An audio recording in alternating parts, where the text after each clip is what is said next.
ইন্ডিয়ার এই জায়গাটিকে অ্যাবান্ডেন্ড প্লেস কেন করে দেওয়া হলো? হঠাৎ করে এত সুন্দর জায়গাকে গভর্নমেন্ট অ্যাবান্ডন কেন করে দিল? এই জায়গাটিকে ঘোস্ট টাউন কেন বলা হয়? এখন যে পর্যটকেরা সেই জায়গায় ঘুরতে যায় তারা ঠিক কী কী ভৌতিক ঘটনার মুখোমুখি হয়, বা এই জায়গাটির সাথে আমাদের রামায়ণের কি সম্পর্ক আছে, শ্রীরামচন্দ্র সেই জায়গাটিতে কি করেছিলেন, সবটা জানতে হলে এই ভিডিওটা পুরোটা শুনবেন। Welcome to the dark place. আজকের এই ভিডিওতে তোমাদের সবাইকে স্বাগত। তোমরা আমার আগের ঘটনাগুলো শুনতে পারো নিচের দেওয়া চ্যানেলের লিঙ্কে গিয়ে। ঘটনাটি পুরোটা শুনবে, ভালো লাগলে লাইক করবে ও কমেন্ট করে জানাবে। আর এরকম আরও সত্যি অলৌকিক বা ভৌতিক ঘটনা বা কোনো জায়গার অজানা কিছু ভয়াবহ ইতিহাস বা নানান আরবান লেজেন্ডসের ব্যাপারে শুনতে হলে সাবস্ক্রাইব করে আমার পাশে থাকবে। এই ভিডিওটির পার্ট 1 আশা করি আপনারা সকলেই দেখেছেন এবং সবাই খুব ভালো রেসপন্স করেছেন। আর যারা দেখেননি তারা ডেসক্রিপশনে দেওয়া লিঙ্কে গিয়ে অবশ্যই দেখে নেবেন, তাহলে আপনাদের এই পার্ট 2টা বুঝতে সুবিধা হবে। যারা পার্ট 1টি দেখেছেন তারা জানেন সেই বন্ধুদের সাথে ওই অ্যাবান্ডন্ড প্লেসে গিয়ে ঠিক কী হয়েছিল, কী ভৌতিক ঘটনার মুখোমুখি হয়েছিল সেই ভুতুরে রেলওয়ে স্টেশনে। তারপর ড্রাইভারটি এক পর্যটকদের ব্যাপারে কথা বলছিল, সেই পরিবারের সাথে খুবই অস্বাভাবিক অদ্ভুত এক ঘটনার কথা বলছিলেন। সেখান থেকেই আজ আমি শুরু করব। চলো তাহলে শুরু করা যাক। সেই পরিবারে ছিল বর, বউ আর তাদের 6-7 বছরের একটি ছোট্ট মেয়ে। তারাও এসেছিল সেখানে ঘুরতে। তারপর এক এক করে তাদেরও ঘোরাচ্ছিল সব জায়গাগুলোতে। সেই সময়ই সেই ভুতুরে রেলওয়ে স্টেশনে গিয়ে পৌঁছায় তারা। তখন সেখানে 3-4 জন আরও অন্য পর্যটকও ছিল। বর, বউ আর ছোট্ট মেয়েটি ঘুরে ঘুরে দেখছিল চারিদিকটা, আর ড্রাইভারটি তাদেরও সব গল্প করছিল সেই জায়গার ব্যাপারে। ঠিক তখনই বউটার খেয়াল হলো যে তার ছোট্ট মেয়েটি যেন কারুর সাথে কথা বলছে। সাথে সাথে তার বরের এবং সেই ড্রাইভারেরও একই জিনিস মনে হলো, যে সেই বাচ্চা মেয়েটি যেন খুব আস্তে আস্তে কারুর সাথে কিছু বলছে, কিন্তু পরিষ্কার বোঝা যাচ্ছিল না তার কথাগুলো। তখনই ওরা 3 জনেই পেছনে ঘুরে দেখল সেই অদ্ভুত দৃশ্য। ওরা 3 জনেই বিশ্বাস করতে পারছিল না যে যেটা তারা দেখছে সেটাই হচ্ছে, নাকি এটা বাচ্চাটির মনের ভ্রম মাত্র। ওরা 3 জনেই পরিষ্কার দেখল যে সেই বাচ্চা মেয়েটি তাদের ঠিক পিছনেই দাঁড়িয়ে উল্টো দিকে মুখ করে হাত নাড়িয়ে নাড়িয়ে কিছু বোঝানোর মতো করে খুব আস্তে আস্তে কিছু কথা বলছে। কিন্তু এটাতে তো কোনো অসুবিধা নেই, কথা বলতেই পারে, তবে কথা বলার জন্য উল্টো দিকে তো কাউকে থাকতেও হবে, তাই না? ওরা সবাই দেখল বাচ্চাটি হাত নাড়িয়ে নাড়িয়ে একাই কথা বলে যাচ্ছে। মহিলাটির সাথে সাথে বাচ্চাটাকে টেনে নিয়ে এদিকে এলো এবং তাকে জিজ্ঞেস করতে লাগলো যে ও কার সাথে কথা বলছিল, একা একা অমন করে কি কথা বলছিল, নিজের সাথেই কি বলছিল সে? কিন্তু বাচ্চাটি যা বলল তা শুনে ওরা 3 জনেই খুব অবাক হলো। আর মহিলাটি আর তার বর যথেষ্টভাবে ভয় পাচ্ছিল যে তাদের বাচ্চার সাথে কিছু খারাপ হবে না তো, কোনো ক্ষতি হবে না তো ওর। কিন্তু এত কিছু না বুঝেই বাচ্চাটি খুব সরলভাবে বলে যে সে নাকি কোনো বয়স্ক মানুষের সাথে কথা বলছিল। সে তাকে দাদু বলে সম্বোধন করছিল, বলছিল সেই দাদু নাকি তার সাথে কথা বলছিল।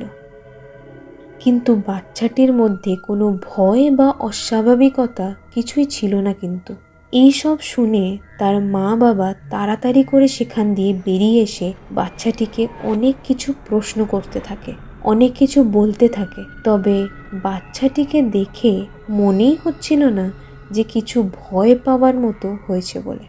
ড্রাইভারটি তাদের 2 জনকে থামিয়ে সেই বাচ্চাটিকে প্রশ্ন করলো যে সে কি কি কথা বলছিল ওই দাদুটার সাথে। তখন বাচ্চাটি যা বলল সেটা বিশ্বাস করা একটু শক্তই বটে। সে বলছিল সেই স্টেশন দিয়ে নাকি কোনো ট্রেন চলতো, সেটা নাকি বন্ধ হয়ে যায় অনেক বছর আগে। একটা ট্রেনে অনেক মানুষ ছিল, তারা নাকি অনেক বছর আগে মারা গেছে, আর সেই দাদু সেই ট্রেনটিকে নাকি দেখেছে। একটা বাচ্চার পক্ষে ওইভাবে বলাটা খুব একটা সম্ভব নয়, যদি না তাকে কেউ বলে থাকে আগে থাকতে। বাচ্চাটির মা বাবা বলছিল তারা এই সব কথা কিছুই বলেনি বাচ্চাটিকে। হয়তো হতে পারে যখন ড্রাইভারটি তাদের এই সব তথ্যগুলো জানাচ্ছিল সেই ঘোষ স্টেশনে দাঁড়িয়ে, তখনই হয়তো বাচ্চাটি শুনেছে, সেটাই তার মাথায় ছিল। কিন্তু তাহলে সেই যে দাদুর কথা বলছে, তাকে আর কেউ দেখতেই পেল না বাচ্চাটি ছাড়া। আর বেশিক্ষণ সময় না থেকে সেই মহিলাটি তাড়াতাড়ি করে সেখান থেকে বেরিয়ে যাবে বলে গাড়ির দিকেই হাঁটতে লাগলো মেয়েকে নিয়ে। এমনিও বিকেল হয়ে গেছিল, আর সেই ধানুষকোটিতে বিকেল 5টা অবধি ট্যুরিস্ট অ্যালাউ করে, কারণ তারপর সেখানে থাকাটা খুব একটা নিরাপদ নয় অনেক কারণে। গভর্নমেন্ট থেকে নোটিশ দেওয়া আছে যে ওই জায়গায় যত পর্যটক যাবে তাদের বিকেল 5টার মধ্যেই ফেরত চলে আসতে হবে, কারণ সেখানে হাই টাইড মানে জোয়ার আসে তারপরেই। আবার অনেক সময় সেই জোয়ার অনেক বেশি পরিমাণেও আসে, অনেক ঝড়ও ওঠে মাঝে মাঝেই। সেই জায়গা মানুষের থাকার জন্য বা পর্যটকদের জন্য সুরক্ষিত নয়। তারপর সেই নানান ভৌতিক বা অলৌকিক কিছু ঘটনার জন্যই রিস্ক না নিয়ে এই নিয়ম করেছে সরকার। তা যাই হোক, তারপর সেখান থেকে ফেরার সময় সেই ড্রাইভার তাদের বলেছিল যে গিয়ে কোনো ডক্টর দেখিয়ে নিতে একবার। হয়তো সেরকম কিছুই নয়, তবুও বাচ্চার ব্যাপার তো, তাই। এতক্ষণ সেই বন্ধুগুলো হাঁ করে শুনছিল সেই ড্রাইভারের কথা। এবার তাদের মধ্যে যে সাইকিয়াট্রিস্ট ছিল সে বলল যে বাচ্চাদের এরকম কেসেস অনেক দেখা যায়। দেখা গেছে যে বাচ্চারা এত বেশি সরল হয়, ওদের চিন্তা শক্তি এতটাই বেশি হয়, বাচ্চারা মাঝে মাঝেই এইসব জিনিস দেখতে পায় যা তারা কল্পনা করে। তবে ওই ট্রেনের কথা কিভাবে জানলো, অত স্পষ্টভাবে বলল কি করে, সেটার কোনো ব্যাখ্যা সত্যিই নেই। সেদিন বাচ্চাটি ঠিক কাকে দেখেছিল আর কার সাথে কথা বলছিল, এই রহস্যটি আজও অজানা। তা যাই হোক, তারপর 5টা বাজার আগেই সবাইকে বিদায় জানিয়ে সেই 4 বন্ধু তাদের অনেক মেমোরিজ, অনেক অপ্রত্যাশিত অভিজ্ঞতা নিয়ে আর অনেক অনেক ফটোজ ভিডিওস নিয়ে ফিরে এলো সেখান থেকে। এই তো গেল কিছু ভুতুড়ে ঘটনা যা ধানুষকোটিতে ঘটে থাকে প্রায় সময়। এবার আমি একদম পিছনে চলে যাই সেই রামায়ণ মহাভারতের যুগে। তারপর আপনাদের আমি জানাবো এই জায়গায় ঠিক কী দুর্ঘটনা ঘটেছিল যার জন্য রাতারাতি এত জমজমাট শহর মৃত্যুপুরী হয়ে উঠল। রামায়ণে লেখা আছে যে শ্রী রামচন্দ্র যখন তার স্ত্রী সীতাকে লঙ্কাতে রাবণের কাছ থেকে উদ্ধার করতে যাচ্ছিল, তখন তার পরম ভক্ত হনুমানজিকে দায়িত্ব দিয়েছিল সেই জায়গা থেকে লঙ্কা যাওয়ার একটি রাস্তা নির্মাণ করতে, যাতে তার সেনাবাহিনী নিয়ে লঙ্কাতে প্রবেশ করতে পারে। তখনই রামের কথা অনুযায়ী হনুমানজি এবং তার বানর সেনা সেই লম্বা রামসেতু নির্মাণ করেন পাথর দিয়ে। রামচন্দ্রের আশীর্বাদে সেই পাথর কখনোই ডুবে যায়নি জলের নিচে, এবং বৈজ্ঞানিক মতে সেই পাথরগুলো সিলিকার ভিতর এয়ার ট্র্যাপড, তাই সেইগুলো ভেসে থাকে। লঙ্কাতে সেই মহাযুদ্ধের পর রাবণকে নিহত করে শ্রীরাম সীতাকে উদ্ধার করে যখন সেই রাম সেতু দিয়ে ফিরে এলো, তখন বিভীষণ এসে রামের কাছে মিনতি করেন যে এই সেতু যদি এইভাবেই রয়ে যায় তবে ভবিষ্যতে লঙ্কাতে যখন তখন ভারতবর্ষ থেকে সেনা এসে আক্রমণ করতে পারে। ফলে সেই অনুরোধে রাম তার তীর দিয়ে সেই রাম সেতুর শেষের দিকের কিছু অংশের পাথর জলের নিচে ডুবিয়ে দেয়, যাতে সেই সেতু দিয়ে আর কেউ না যেতে পারে লঙ্কাতে। এবং তখন থেকেই নাম হয় ধানুষকড়ি।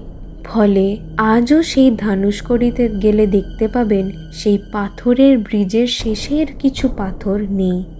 অনেক স্যাটেলাইটে ধরা পড়েছে যে অনেক পাথর আজও জলের নিচে রয়েছে সেই জায়গায়। এই তো গেল আমাদের হিন্দু ধর্মের রামায়ণের কথা। এরকমই ইসলাম ধর্মেও এই জায়গা নিয়ে অনেক কিছুই উল্লেখ আছে, যা আমি আপনাদের বলবো ক্রমশ। এবার আপনাদের বলি যে এত সুন্দর একটা শহর, যা একসময় এত ব্যস্ত ছিল, এত ব্যবসা বাণিজ্য হতো এই জায়গা দিয়ে, সেটা হঠাৎ করে এইরকম মৃত্যুপুরী কি করে হয়ে গেল। সেই সময় সেখানে অনেক হোটেলস, ধর্মশালা, হসপিটাল, দোকানপত্র, অনেক বাড়িঘর সবই ছিল। খুবই জমজমাট শহর ছিল। তবে মাঝে মধ্যেই সেই শহরে পড়তো প্রকৃতির খারাপ নজর।